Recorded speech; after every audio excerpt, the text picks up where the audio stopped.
Greetings, beloved Princeton United Methodist Church community. It's Pastor Jenny with another update for you. I'm going to start with scripture from Luke chapter 6, verse 5. Then Jesus said to them, "The Son of Man is Lord of the Sabbath." This is the word of life. Thanks be to God. So we have just begun a new worship series called God's Time to Shine. And we're talking about the idea, the practice, the opportunity for Jubilee. And I know that Jubilee is kind of a new piece of things for some of us. It's a different concept that many of us have learned about. Many of us have read through the Bible and maybe don't remember that part. All sorts of things. But I encourage you, if you didn't get to worship with us this past Sunday, maybe to go pop back in and kind of get an overview of what Jubilee is, how it begins in the story of creation and shows up again, especially after the Exodus and then again in the prophets, and then Jesus embodies it. And one way to talk about Jubilee is this extended Sabbath, and not just extended, but like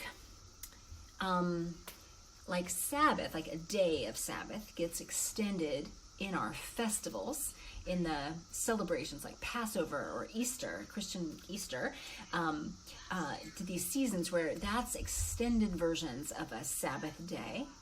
And then every 7 years you get a sabbatical year.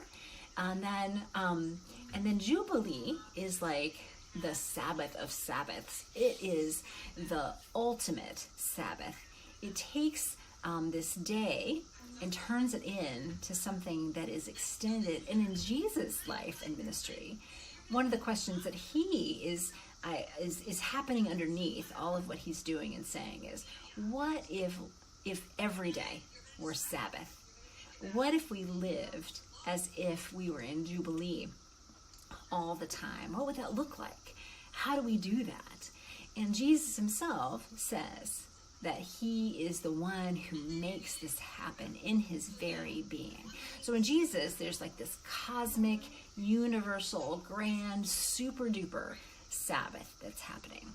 Now, this Sunday, we're going to be taking, this Sunday and the subsequent Sundays, we're going to be taking aspects of Jubilee and looking a little more in depth at each of them. So this coming week is Sabbath. And so I wonder, as you're thinking about Sabbath, what does that mean to you? What does the word Sabbath mean to you? Now, if we think about our Jewish brothers and sisters, siblings, then we might think about Shabbat, how there is, the evening of Friday, our Friday evening, through Saturday evening is Shabbat. It is Sabbath. It is set aside for certain purposes. And in the Christian world, Sabbath is like Sunday for us. But my guess is we have not practiced this as a people the same way that our Jewish siblings have. We don't think about it the same way. It has different connotations, and not just different from our Jewish siblings, but different from the people we read about in Scripture, different in different ways. And also, there's nothing in our culture that really supports us celebrating or practicing Sabbath at all. It's very hard. But when we talk about Sabbath, we are talking about rest, about stopping, about trusting that God has things in God's hands. It's not all up to us. That there's enough, that there is an enjoyment, a delight in God, and God enjoys and delights in us. But for that enjoyment and delight to happen, there has to be kind of a stopping, a time, a space for that. So I invite you just to play around. What do you think about with Sabbath? Play around with the idea of it, the concept of it. What is it that makes it hard for you? If you are great at taking Sabbath, what makes that so? Has it always been easy for you? Has there been something else you've had to do? in order to make that true for you. So we're going to dive more deeply into this on Sunday, and we're going to look especially at the Sabbath controversies. Jesus bumped up against the religious authorities a lot when it came to how Jesus practiced Sabbath, Shabbat. And so we're going to talk a little bit more about why that is and what was really going on with that, which I hope you'll find interesting. I find it to be very fascinating, and to see again how that matters to us, what that plays out, how that plays out in our lives. A couple of other notes as we think about what's coming. So this coming Sunday, June 6th, John Vaccaro's memorial service is happening at 2 p.m. Virtually. So it's all virtual. It's not even just live streamed. It's through Zoom, through a webinar. All of us who are leading the service will be in different places celebrating in. So watch for details about how you can join in the celebration of John's life. I know so many of you have known him for years and love him and want to celebrate him and pay your respects that way. Also, just a quick note. I know there's so much we can say about what's happening with the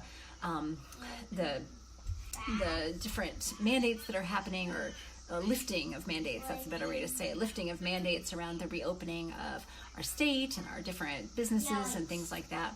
We do have a reopening team that is working to work on what all this means for us. Continue, please, to be patient with us. It's not as simple as just throwing the doors open and having people come in. We are working from a place of knowing that we do have unvaccinated people who are in our community, who are crucial to our community, including children.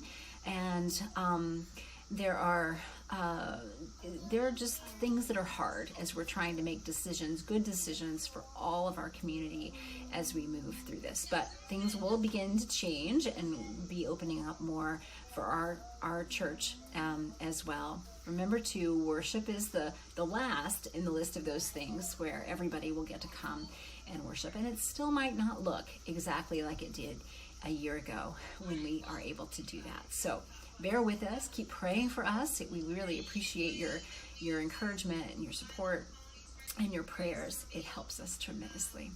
Blessings to you all, and we'll see you soon.